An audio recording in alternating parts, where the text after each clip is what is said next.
I grew up in a pretty standard family, just me and my folks living in a small, cozy house at the edge of town. My dad worked the late shifts at the factory, and my mom was a cashier at the local grocery store. Money was tight, but we got by. I was their only kid, and they poured all their love into me, even though I wasn't the easiest child to care for. From a young age, I was always the sickly one, catching colds that seemed to linger for weeks and struggling with a bunch of allergies that kept me indoors more than out. I was thin. Way too thin for my age and my clothes. Well, let's just say fashion was the least of our concerns. School was a battlefield. I tried to blend into the background, but somehow I always stood out, and not in a good way. My classmate, Sarah, she made sure of that. Sarah was everything I wasn't.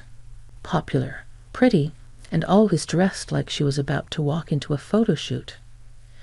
One day, trying to dodge the bullies, I was late to class, slipping into my seat. I hoped for a quiet day, but that hope vanished the moment Sarah noticed me.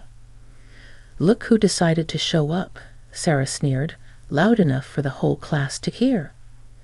"Thought you were too sick to come to school, or did you finally find something to wear that didn't come from a charity bin?" Her friends laughed, echoing her cruelty. I wanted to disappear, but there was nowhere to hide. I kept my eyes down, whispering, "Just leave me alone," but Sarah mocked, stepping closer. "What was that?" she taunted. "Can't hear you. Speak up." Before I could muster a response, Mr. Jenkins, our math teacher, entered the room, cutting off whatever Sarah had planned next. The rest of the day, I kept to myself, speaking only when spoken to, and even then, my words were barely above a whisper. At home, things were different. It was my safe haven. My parents, seeing my downcast eyes at dinner, exchanged worried glances. "Nellie, honey, you barely touched your food. Something happened at school today?" My mom asked, her voice full of concern. I shrugged, pushing my food around my plate. "It's nothing, just tired, I guess." I mumbled. My dad, quiet until now, put down his fork. "You know, Nellie, you can talk to us. Whatever it is, we're here for you," he said. I nodded, knowing they meant every word, but explaining the day's humiliation felt impossible. "Thanks, Dad. I'm just really tired. Think I'll head to bed early," I said, dragging my feet towards the school gates, bracing myself for another day of dodging glares and whispered insults. My backpack felt like it weighed a ton, loaded with textbooks and the heavy dread of facing Sarah and her clique. As I navigated the crowded hallways, trying my best to become invisible, I heard the all-too-familiar voice that made my stomach twist and knot. "Hey, ghost girl, try not to vanish before class starts," sneered Mark, one of Sarah's loyal sidekicks. His nickname for me, a jab at my pale complexion and tendency to keep to myself, echoed off the lockers, drawing snickers from nearby students. I quickened my pace, face not daring to look up. "Just ignore him," I muttered to myself, but the words felt hollow. The day's first challenge was surviving homeroom. Mrs. Parker, ever oblivious, droned on about the importance of attendance. Just as I slipped into my seat at the back, I barely settled in when Sarah, draped in her latest fashionable outfit, sauntered in with her entourage in tow. "Nice of you to join us, Nellie. We were worried you got lost in your closet of hand-me-downs," Sarah quipped loudly, tossing her hair as she passed my desk. A chorus of laughter followed. I clenched my fists, feeling the heat rise to my cheeks. "Just leave me alone," I shot back quietly, more to my desk than to her. "What was that, Nellie? Speak up." "We can't hear you," Sarah taunted, turning to face me with a smirk. I shook my head, choosing silence over a battle I couldn't win. The bell rang. a temporary reprieve, but the relief was short-lived. Each class transition felt like running a gauntlet with Sarah and her crew lying in wait to hurl their next insult or snide comment. Lunchtime was no sanctuary either. I found a secluded spot under an old oak tree, a safe distance from the cafeteria chaos and cruelty. As I nibbled on my sandwich, thoughts of just disappearing consumed me. "Hey, why are you sitting all by yourself here?" A voice interrupted my solitude.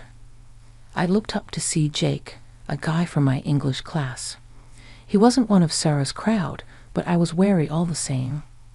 "Just like the quiet," I replied, hoping he'd take the hint and leave me be. He shrugged, unfazed, and sat down beside me. "Suit yourself. Sarah's being a real piece of work, huh?" I was taken aback by his bluntness. "You could say that," I admitted, surprised by my own candor. "Listen, Nellie, you can't let her get to you. She's all talk," Jake said, his tone earnest. I wanted to believe him, to find the strength to stand up to Sarah, but the words felt like a distant dream. Easier said than done. I mumbled, my gaze fixed on the grass below. The bell signaling the end of lunch snapped me out of my reverie. Gathering my things, I offered Jake a small smile. "Thanks for, sitting with me." "No problem." "See you around, Nellie," he said, heading back to the building. The rest of the day passed in a blur. With each class I counted down the minutes until I could escape back to the safety of my home. But the day wasn't without its lessons. Jake's unexpected kindness was a glimmer of hope, a reminder that not everyone was against me. School had become a nightmare for me, one I couldn't wake up from.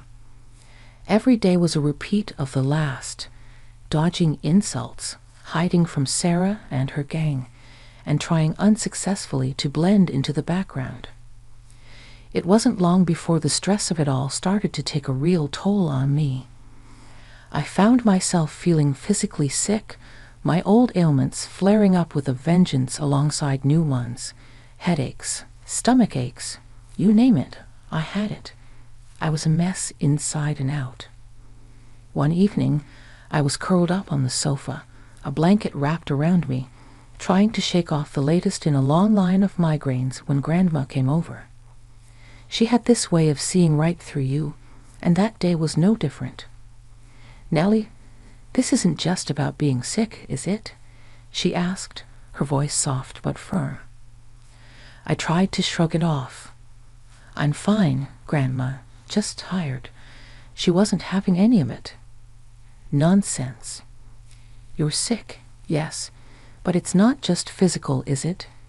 It's those kids at school, isn't it?" I hesitated, then the floodgates opened. I told her everything about Sarah, the bullying, the constant dread that filled my days. Grandma listened, her expression growing more concerned by the minute. When I finished, she sighed deeply. "Nellie, your body is reacting to your stress and anxiety. It's making you ill. All these problems with your classmates are affecting your health." I was stunned. Could my being bullied be the reason I was always sick? Seeing my confusion, Grandma explained further. Stress can have a real physical impact on your body.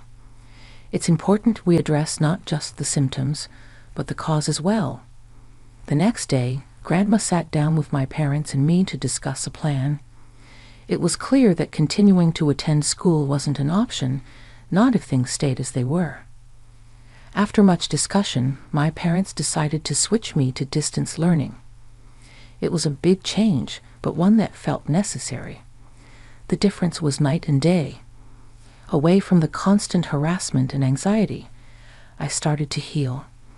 My headaches became less frequent, my stomach settled, and I found myself actually able to concentrate on my studies without the looming shadow of Sarah and her taunts. I was sitting at the kitchen table one afternoon, working through a set of math problems, when Mom came in to make a cup of tea. She watched me for a moment, then said, "You seem different, Nellie." "Better, happier even." I hadn't really thought about it, but she was right. I guess I am, I admitted. It's weird not having to worry about what's going to happen at school every day. Mom nodded, a relieved smile spreading across her face. I'm just glad to see you feeling better. We should have done this sooner. The transition wasn't without its challenges. I missed the few friends I had, and adjusting to a new way of learning took time. But as days turned into weeks, and weeks into months, I found myself grateful for the change. For the first time in a long time, I felt like I could breathe. One morning, as I logged on to my first virtual class, my mom knocked softly on my door. "Nellie, you okay with this? Missing your friends?" she asked, peeking in with a concerned look. I paused, considering. "Kind of," I admitted, "but it's better than before. At least I can focus now." She nodded, her eyes softening. "You just shout if you need anything, okay? I'm right downstairs." As the days turned into weeks, I found a rhythm to my new routine.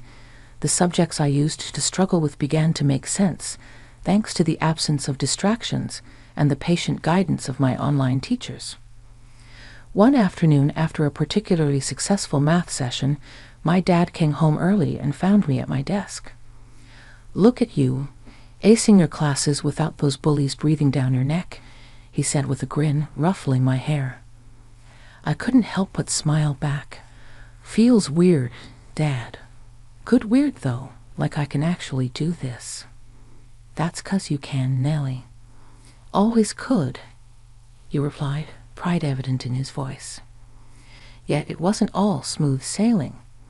The lack of social interaction began to weigh on me. I missed the face-to-face conversations, even the ones that weren't always kind. The silence of the house, once a sanctuary, started to feel more like a cage. I started to look for ways to fill the social void. I joined online study groups and even started a virtual book club with a few classmates I'd reconnected with. It wasn't the same as hanging out in person, but it helped. One evening, as I closed my laptop after a long study session, my grandma called. "How's my favorite granddaughter?" she asked, her voice warm and comforting. "I'm your only granddaughter, Grandma," I teased, smiling at our ongoing joke. Details, she chuckled. "How's the distance learning going?" "It's good, actually. I mean, I miss seeing people, but I'm doing better in school now," I shared, feeling a sense of achievement. "That's my girl. You're stronger than you know, Nellie." "Don't forget that," she said, her words lifting my spirits. Prom night was something I had dreaded for months. The very idea of attending filled me with anxiety. My parents, however, thought it would be good for me, a chance to close this chapter on a high note, as they put it. Despite my protests, I found myself nodding along to their encouragement. "It's a once-in-a-lifetime thing, Nellie. You might regret not going," Mom said, her eyes hopeful. I couldn't bring myself to argue further, even though every fiber of my being screamed against it. So there I was, in a simple dress that my mom and I had picked out, standing awkwardly at the back of the gym, trying my best to blend in with the walls. The gym was transformed, barely recognizable with all the decorations and lights. Groups of my classmates, all dressed up, were laughing and dancing, enjoying the night. I couldn't help but feel like an outsider, watching the festivities from my lonely corner. As the evening dragged on, I decided to make a quiet exit. No one would notice I was gone anyway. But just as I was about to slip out, Sarah in her stunning dress blocked my path. "Leaving so soon, Nellie? The party's just starting," she sneered, her voice dripping with malice. I tried to step around her, but she shoved me back a little too forcefully. "Watch where you're going," she hissed, her eyes gleaming with cruelty. The sudden push caught me off guard, and I stumbled, drawing the attention of those nearby. In seconds, I was surrounded by Sarah's friends, their laughter piercing the loud music. "Look at her, can barely stand straight," one of them mocked, pointing directly at me. Sarah leaned in closer, her voice loud enough for her circle to hear. "Guess some things never change, ah, Nellie? Always the clumsy one." I felt my cheeks burn with embarrassment and something else. Anger maybe, or just a deep, aching sadness. "Just leave me alone, Sarah," I managed to say, my voice shaky but loud. "Oh, I will. Don't worry. Wouldn't want to ruin my night by spending another minute with you," she retorted, her words like daggers. The group's laughter followed me as I turned and ran, not stopping until I was safely outside, away from their taunting faces. Tears blurred my vision as I made my way home, the night air doing little to cool my flushed cheeks. My parents were waiting up when I got home, their faces lighting up at the sight of me. But as they took in my tear-streaked face and the defeated slump of my shoulders, their smiles faded. "What happened, honey?" Mom asked, rushing over to me.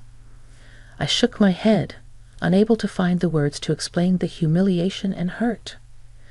"I just want to forget tonight ever happened," I whispered, the tears starting again as I let my parents wrap me in their arms, their concern and love a small comfort in the face of my pain.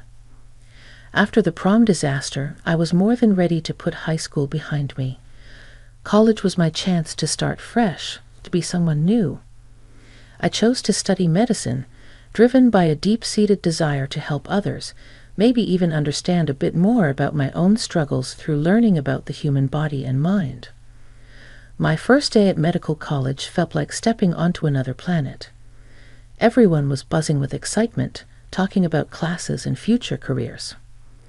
I found myself outside the main lecture hall, clutching my schedule when a girl next to me said, "Hey, you look lost too." "First year, yeah," I replied, grateful for the conversation. "Nellie," I introduced myself. "I'm Zoe." Nervous, terrified, I admitted with a laugh. Zoe and I stuck together, finding our way to the lecture hall. Sitting down, I felt a nervous excitement bubble up inside me. This was it, my chance to really make something of myself.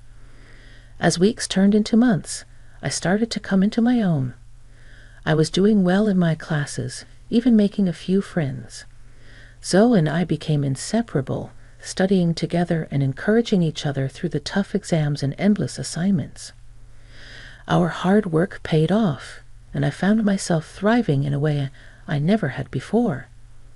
The subject of psychosomatic medicine particularly fascinated me, the idea that the mind could have such a profound effect on the body. It resonated with my own experiences, and I delved into the research with a passion. One day, after presenting a paper I'd written on stress and its physical manifestations, my professor pulled me aside. "Nellie, your work is impressive. Have you considered specializing in this field?" I was taken aback. I hadn't really thought about it. He nodded thoughtfully. "Think about it. You have a knack for understanding the complexities of the human mind and body. It's a rare gift." His encouragement bolstered my confidence, and I began to see a clear path ahead of me. I was going to use my past, my struggles, and turn them into something positive. I was going to help people heal, not just physically, but emotionally too. As the years passed, I graduated from medical college with honors, my sights set on specializing in psychosomatic medicine.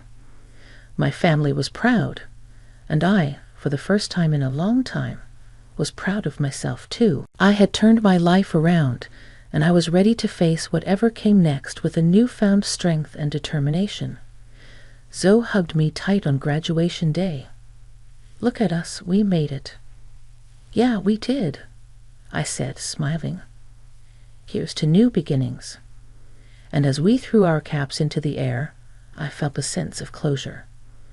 The hurt and isolation of my past were behind me, Ahead lay a future full of possibilities, a chance to make a real difference, and I was ready for it. After pouring years into researching the profound effects of psycho-emotional stress on the body, my work started gaining traction. I'd written extensively on how the turmoil of our minds could physically manifest, leading to real, often severe health issues. Stress, anxiety, the grind of daily life, it all could lead to negative reactions within the body, spiraling into chronic conditions. What fascinated me most was finding ways to reverse or manage these effects by addressing the root, the mind state. This journey of mine caught the eyes and ears of the medical community. Invitations flooded in, asking me to share my findings with peers, specialists, and even skeptics. It wasn't long before my name became somewhat of a buzzword in medical circles, a symbol of a fresh perspective on holistic healing. My big break came when I was invited as a speaker at the annual health conference. The topic I chose, the mind-body connection, psycho-emotional stress, and physical health, struck a chord. As I spoke, I could see the realization dawn on many faces. This wasn't just theory. It was reality, affecting countless lives. I walked off that stage to a sea of applause, my heart racing not from fear but exhilaration. I'd overcome my dread of public speaking, facing down an auditorium packed with professionals, and I'd held my own. The buzz from my presentation didn't just end with applause. Post-conference, an invitation came my way that would have seemed unimaginable years ago. A dinner with the who's who of the health sector. Government officials, insurance bigwigs, clinic heads, and industry specialists. All were to be there. As the day of the dinner approached, a mix of excitement and nerves took over. This was more than just a meal. It was a networking goldmine, a chance to discuss potential collaborations to take my work to the next level. I stood in front of my mirror, makeup in hand, determined to look my best. I wasn't just representing my research. I was representing myself, my journey. I chose my dress carefully, the one that always made me feel confident and at ease as I applied my makeup. I allowed myself a moment to reflect on the significance of this evening. It wasn't about looking no worse than the other women there. It was about feeling my best, about walking into that restaurant with my head held high, knowing I belonged at this elegant dinner surrounded by the health sector's elite. Compliments flowed my way, each one boosting my confidence more than the last. As the evening wound down, I decided it was time to head home, still riding the high of the night's successes. But as I made my way through the hallway, a familiar voice stopped me in my tracks. It was her, Sarah, my high school nightmare. "Wow, look at you, finally figured out how to dress, huh?" Sarah's voice, laced with that same condescending tone, filled the space between us. I turned to face her, finding her just as beautiful and just as arrogant as she'd been back in school. "Long time no see, Sarah," I said calmly. Sarah laughed, a sound that once would have sent me spiraling into anxiety. "Seriously, though, how much did you have to borrow to afford a place like this?" "This place isn't cheap." I met her gaze steady and calm. The fear and insecurity she once inspired in me had long since faded, replaced by a strength forged in overcoming and succeeding despite people like her. Before I could respond, the organizer of the dinner, Mr. Thompson, approached, his concern evident. "Is everything all right here?" he asked, looking from me to Sarah. I nodded, offering him a smile. "Yes, thank you. Just catching up with an old classmate." Sarah, fueled by alcohol and unchecked pride, continued her tirade, oblivious to the discomfort she was causing. She even went as far as to bring her husband into the mix, beckoning him over with the promise of joining in on her mockery. However, the moment her husband, whom I recognized as the director of a company interested in my research, realized the situation, his demeanor changed drastically. "I'm so sorry," he began, his apology directed at me with a sincerity that took me by surprise. "My wife's behavior is unacceptable." He then turned to Sarah, his frustration boiling over. "Do you realize what you've done? You're jeopardizing important opportunities with your behavior. I've been looking forward to collaborating with Dr. Nellie Stewart here, and you're here making a scene." The sight of him leading Sarah away, her protests echoing down the hallway, was surreal. Moments later, he returned alone, his expression apologetic. "I can't tell you how sorry I am for my wife's behavior," he said, his voice earnest. "I hope this doesn't affect our potential collaboration. Your work is invaluable." After the dinner, as I was leaving, I saw her, my former tormentor from school, sitting outside on the steps, her makeup smudged from tears. She looked up as I approached, her eyes red and puffy. "Hey, can you talk to him for me? You seem to have his ear," she hiccuped, her voice a mix of desperation and vodka. I paused, looking down at her. This was the girl who made my life a living hell back in the day, now asking for my help. The irony wasn't lost on me. "I'm not getting involved," I said firmly. "This is between you and him." "But you're like doing so well." "He listens to you," she persisted, stumbling over her words. "That doesn't make it my business," I replied, my tone leaving no room for further discussion. I left her there on the steps, a mess of her own making.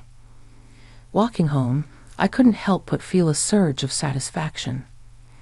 I had come full circle from the girl who was bullied to someone who stood her ground unafraid. The news of her divorce came through the grapevine, and I'd be lying if I said it didn't give me a sense of vindication. As for me, life was looking up. I had found someone, a man who appreciated me for who I was, someone kind and interesting.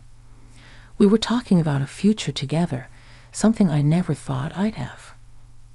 Continuing my work, I felt more motivated than ever.